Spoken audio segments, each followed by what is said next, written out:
যারা এতিমকে ভালোবাসে আল্লাহ তাদেরকে ভালোবাসে।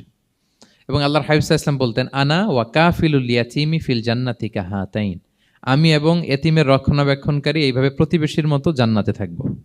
এই দুই আঙ্গুলের মাঝে যেমনি গ্যাপ নাই, আমার আর এতিমের রক্ষণাবেক্ষণকারী তার বাড়ির মাঝখানে কোনো গ্যাপ থাকবে না জান্নাতে।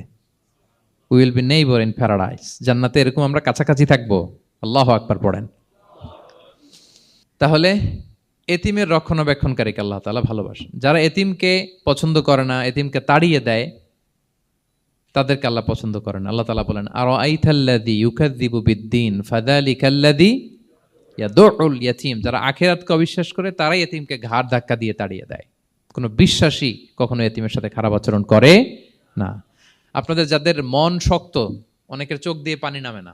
আমার এক আত্মীয় আছে খুব আল্লাহওয়ালা, আমার জীবনে এত আল্লাহওয়ালা আমি দেখি নাই, কিন্তু ওনার চোখ দিয়ে পানি নামে না। বারবার এসে আমারে বলে যে, মিজান কি করবো বলো, তুমি একটু মোনাজাত ধরো। আমার মনে আছে আমি ওনাকে নিয়ে মোনাজাত ধরতাম, তো ওনার কান্না আসে না চোখ দিয়ে।